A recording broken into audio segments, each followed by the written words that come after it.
balon nih lampu nih. Oh iya ke? Nah ini kayak awal lentok nih. Budak tuh lebih suka balon kali ya.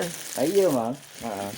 Duit nih memang ada lah, ada warung-warungnya. Makasih guys. Iya sama-sama. Halo, semangat pagi teman-teman. Selamat datang kembali ke channel Tukang Warung. Nah, di video kali ini aku mau share juga masalah seputar dunia perwarungan ya teman-teman ya. Semoga video aku ini bisa bermanfaat buat teman-teman sesama mempunyai profesi yang sama dengan aku, sama-sama punya warung. Kalau aku di sini sih cuman warung kecil ya teman-teman ya. Jadi cuman warung kecil dalam komplek perumahan aja gitu ya. Jadi bukan seperti grosir atau apa gitu ya. Jadi ini ngevlog juga pas lagi nggak ada pelanggan, nggak ada pembeli, jadi sambil ngevlog ya teman-teman ya. Oke, gimana kabarnya? Gimana usahanya lancar? Gimana pekerjaannya lancar juga ya? Semoga tetap lancar ya, dan juga semoga selalu diberikan kesehatan dimanapun kalian berada. Oke, kita langsung aja. Jadi aku mau kasih beberapa tips untuk mengatasi masalah hutang ya teman-teman. Hutang ya, kedengarannya agak ekstrim gitu kan. Buat yang punya warung atau punya usaha, jangankan yang punya warung atau punya usaha ya, yang namanya orang ngutang itu kedengarannya ngeri-ngeri sedap ya. Buat sesama teman juga ada kadang, ataupun yang udah lama nggak ketemu tiba-tiba ngechat mau minjam duit atau apa, itu kedengarannya sangat horor ya. Ya nggak sih ya. Tapi kalau untuk usaha warung sembako memang tidak lepas dari kata hutang ya teman-teman ya. Hutang itu selalu ada ya, sekecil apapun kadang, ataupun yang mungkin udah besar juga banyak ya hutangnya. Tapi di toko aku puji Tuhan sampai saat ini tidak ada yang berhutang ya. Kenapa? Karena aku dari awal buka toko ya, buka warung ini, aku sudah menegaskan bahwa tidak boleh ngebon alias hutang ya.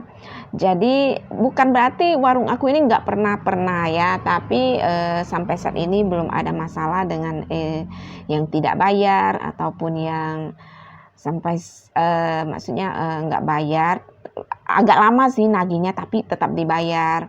Terus ada juga yang tetangga samping rumah ngutang gitu kan. Ada juga katanya mau tunggu uang pensiunan setiap tanggal 1 baru bayar, ada. Tapi udah beberapa bulan ini udah nggak ngutang, karena aku memang bilangin kalau aku nggak bisa kasih hutang terlalu lama ya. Terus juga aku lihat gitu loh, kalau misalnya dia untuk keperluan seperti keperluan pokok ya, dia kan juga punya orang tua dan dia keluar bekerja juga gitu kan. Kalau misalnya keperluan pokok seperti beras, kadang juga pengen beli telur mungkin ya, pas nggak megang duit aku tetap kasih gitu ya. Kalau nggak dibayar ya udahlah, gimana sih, namanya orang mau makan kan. Jadi rasa kemanusiaan itu tetap bekerja ya teman-teman.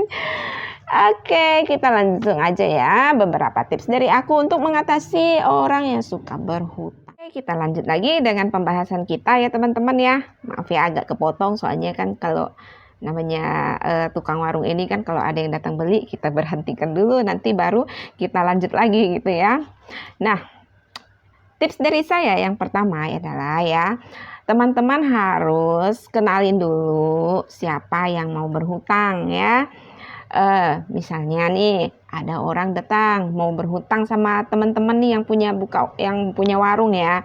Nah, teman-teman harus tahu dulu, kalian harus tahu. Jadi kenal nggak sama orangnya, jangan kasih hutang 100-200 alasannya nanti dia sore datang bayar ya. Tapi kita nggak kenal sama orangnya ya, sama aja kalau dia pergi jaminannya apa gitu loh. Terus kalau dia nggak datang bayar, kita rugi dong ya kan. Terus jangan juga misalnya kita kenal nih orangnya, tapi orangnya memang nggak punya pekerjaan gitu ya, maksudnya pengangguran gitu ya. Datang hutang, yang dihutang itu contoh rokok, ya kan. Rokok itu kan variasi ya harganya ya. Biar aja dia datang misalnya mau hutang rokok, tapi yang murah katanya ya, ambil yang murah lah katanya gitu. Misalnya 15.000 ya. Dan teman-teman kenal orangnya. Tapi orangnya itu nggak punya penghasilan. Maksudnya nggak bekerja, pengangguran juga. Menurut kalian, apa kalian mau kasih? Gitu kan? Kalau aku pribadi, aku nggak bakalan kasih ya teman-teman ya. Karena rokok itu kan bukan kebutuhan primer, bukan kebutuhan wajib ya, itu hanya ya tambahan aja gitu ya. Kalau orangnya udah nggak bekerja, sehari-hari di rumah nggak ngapa-ngapain dan kita kenal bener, ya nggak usah kasih ya. Kalau nggak kita pasti akan kerepotan mau nagihnya gitu ya. Terus ya, kalau misalnya ada nih tetangga mau ngutang dan kita tahu pasti orang ini punya pekerjaan tetap gitu kan. Terus teman-teman juga lihat dulu apa sanggup nggak dia bayarnya bulanan atau dijanjikan tanggal berapa gitu kan. Kalau misalnya buat usaha yang masih baru kan nggak tahu karakter orang seperti apa, kadang bayar nggak nih, tepat tak janjinya. Jadi teman-teman tuh kasih limit juga gitu ya, kasih limit batasan kemampuan dari warung kita memberikan hutang kepada orang ya. Misalnya ada toko saya cuma bisa hutang paling banyak 100.000 dan itu udah harus dibayar tanggal sekian-sekian gitu kan. Kita bisa lihat dulu misalnya dia menyanggupi nggak, bisa nggak dibayar gitu ya. Tapi kembali lagi ke teman-teman ya, kemampuan warungnya seperti apa, maksudnya keramaian dari pembeli di warung kita itu seperti apa. Kalau memang nggak bisa menyanggupi ya lebih baik tidak usah.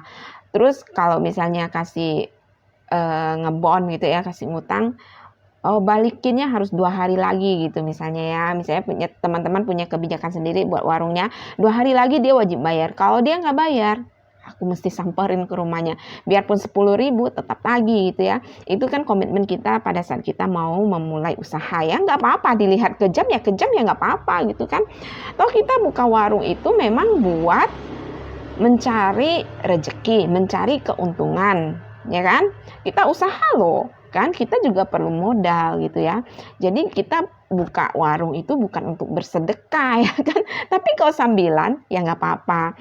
Terus kalau misalnya semua orang kita kasih hutang dan nggak bayar, ujung-ujung kita yang susah. Terus gimana kalau misalnya ada juga konsumen yang datang nih ya, dia bawa uang sih, uangnya bawa.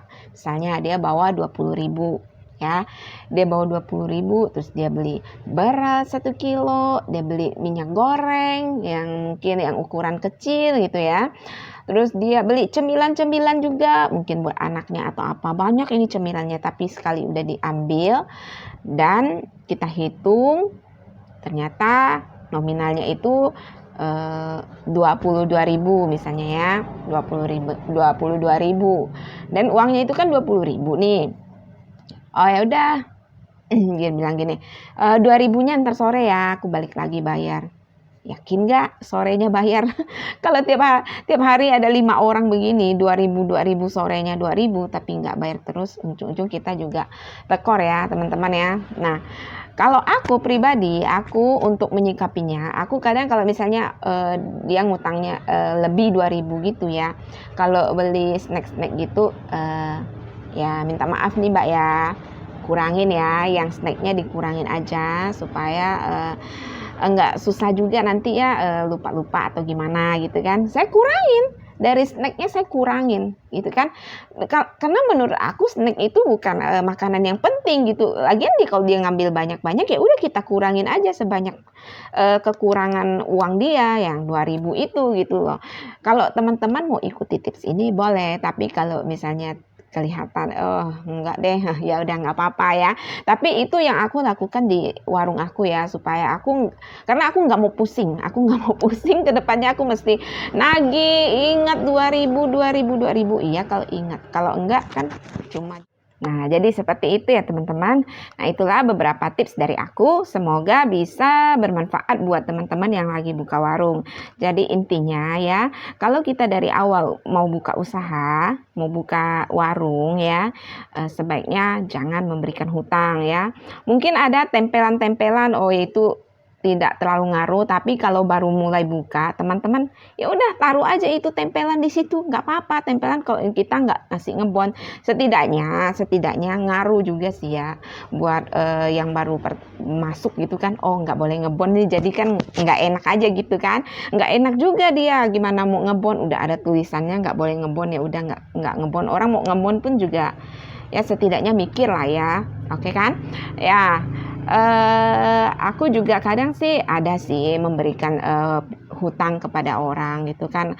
Kita lihat juga kehidupan dia, kalau memang dia membutuhkan ya kita bantu gitu ya.